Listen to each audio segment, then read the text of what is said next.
আসসালামু আলাইকুম রহমতুল্লাহি ওবরকাত। সম্মানিত দর্শক শ্রোতা, আশা করি আল্লাহ তাআলার অশেষ রহমতে আপনারা সকলে ভালো আছেন। আমার এই ভিডিওগুলি আপনাদের জন্যই অনেক কষ্ট করে আমি নিজেই এই ইসলামিক ফুটেজগুলো বানাই, তারপর আপনাদের সম্মুখে উপস্থাপন করি। জানি না কেমন হয়, তবে ইসলামিক ফুটেজগুলো দামি নয়, আপনারা কি শিখতেছেন এটাই হচ্ছে মূল কথা, মূল দামি কথা। তো সম্মানিত দর্শক শ্রোতা, দেখতে দেখতে রমজান মাসের সুঘ্রাণ আমাদের নাকে চলে আসছে আলহামদুলিল্লাহ। আজকে শাবান মাসের 19 তারিখ। ভিডিওটি যখন রেকর্ড করতেছি ততক্ষণ পর্যন্ত 19 তারিখ, 19শে শাবান। তার বেশিক্ষণ সময় নেই, আর বেশি দিন সময় নেই। তো সম্মানিত দর্শক শ্রোতা, আমরা যেভাবে রমজান মাসের প্রস্তুতি নিব, একজন মুমিনের জন্য পবিত্র রমজান মাসের প্রস্তুতি খুবই গুরুত্বপূর্ণ।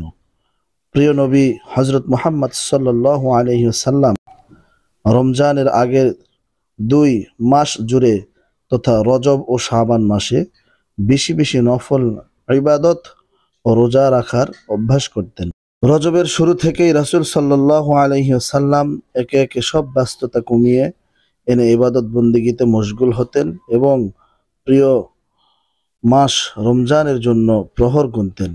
হযরত আনাস রাদিয়াল্লাহু তাআলা আনহু থেকে বর্ণিত, তিনি বলেন, পশ্চিম আকাশে রজবের চাঁদ দেখা গেলেই প্রিয় নবী আবেগময় কণ্ঠে মহান রবের দরবারে দোয়া করতেন, আল্লাহুম্মা বারিক লানা ফি রজব ওয়া শাবান ওয়া বাল্লিগনা রমাদান। অর্থ, হে আমাদের রব আল্লাহ, আমাদের জন্য রজব ও শাবান মাসে বরকতময় করে দিন, আর আমাদের হায়াত রমজান মাস পর্যন্ত পৌঁছে দিন। এভাবেই রজবের দিন রাত অশ্রুসিক্ত নয়নে প্রতীক্ষা করতেন নবী করিম সাল্লাল্লাহু আলাইহি ওয়াসাল্লাম ও সাহাবায়ে কেরাম। হযরত আয়েশা রাদিয়াল্লাহু তাআলা আনহা থেকে বর্ণিত, হযরত রাসূলুল্লাহ সাল্লাল্লাহু আলাইহি ওয়াসাল্লাম শাবান মাসের দিন তারিখের হিসাবের প্রস্তুতি অধিক লক্ষ্য রাখতেন, যা অন্য মাসের ক্ষেত্রে রাখতেন না। সুনানে আবু দাউদ, হাদিস নাম্বার 2325। তাই শাবান মাসে এলে আরো বেশি নফল ইবাদত ও রোজা পালন করতেন আমাদের প্রিয় নবী মুহাম্মদুর রাসূলুল্লাহ সাল্লাল্লাহু আলাইহি ওয়াসাল্লাম। যেসব কাজের মাধ্যমে আমরা নিজেদের পবিত্র রমজান মাসের জন্য প্রস্তুত করতে পারি, তার একটি সংক্ষিপ্ত কিছু কথা আপনাদেরকে বলা হলো। 1. একনিষ্ঠভাবে তাওবা করা। রমজান মাস গুনাহ মাফের মাস, তাই এখন থেকে একনিষ্ঠভাবে আল্লাহর পথে ফিরে না এলে রমজান মাসে তওবা নসিব নাও হতে পারে। আল্লাহ তাআলা বলেছেন, আর হে মুমিনগণ, তোমরা সবাই আল্লাহর কাছে তওবা করো যাতে সফল কাম হতে পারো। সূরা নূর আয়াত নম্বর 31। 2 নাম্বার হচ্ছে দোয়া করা। দর্শক শ্রোতা, বেশি বেশি আল্লাহ তাআলার কাছে দোয়া করলে আল্লাহ খুশি হয়। হাদিসের ভিতরে আসছে, আদ-দুআ হুয়াল ইবাদাহ, দোয়া হচ্ছে ইবাদতের মগজ। আমরা আগেই বলেছি, মহানবী সাল্লাল্লাহু আলাইহি সাল্লাম রজব মাসের চাঁদ ওঠার পর থেকেই রমজানের জন্য প্রস্তুত হতেন এবং মহান আল্লাহর কাছে রমজান পর্যন্ত বেঁচে থাকার আকুতি জানাতেন।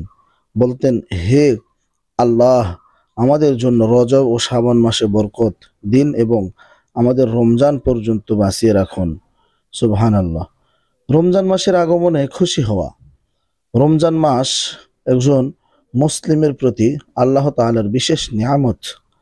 আর আল্লাহ তাআলা বলেন, বলো এটি আল্লাহর অনুগ্রহে ও তার দয়ায়, কাজেই এতে তারা আনন্দিত হোক, এটি তারা যা সঞ্চয় করে রাখে তা থেকে উত্তম। সূরা ইউনূস আয়াত নাম্বার 58। কাজা রোজা আদায় করে নেওয়া। আবু সালাম বলেন, আমি আয়েশা রাদিয়াল্লাহু তাআলা আনহাকে বলতে শুনেছি, আমার উপর গত রমজানের রোজা বাকি থাকলে শাবান মাস ছাড়া আমি তা আদায় করতে পারতাম না। বুখারী শরীফের হাদিস। নফল রোজা রাখা। আয়েশা রাদিয়াল্লাহু তাআলা আনহা বলেন, আমি রাসূলুল্লাহ সাল্লাল্লাহু আলাইহি ওয়াসাল্লামকে রমজান মাস ছাড়া অন্য কোনো মাসের গোটা অংশ রোজা পালন করতে দেখিনি এবং শাবান মাস ছাড়া অন্য কোনো মাসে অধিক সিয়াম পালন করতে দেখিনি। সুবহানাল্লাহ। রোজার প্রয়োজনীয় মাসআলাগুলো নির্ভরযোগ্য আলেম বা গ্রহণযোগ্য বই পুস্তক থেকে জেনে নেওয়া। রমজান মাসে নিজেদের ব্যস্ততা কমিয়ে আনার জন্য এখন থেকেই পরিকল্পনা করা এবং একটি উল্লেখযোগ্য সময় ইবাদত বন্দিগিতে কাটানোর বন্দোবস্ত করা। হতে পারে এই রমজানই আমার জীবনের শেষ রমজান, তাই এই রমজানকেই আত্মাশুদ্ধি ও গুনাহ মাফের সুবর্ণ সুযোগ হিসাবে গ্রহণ করতে হবে।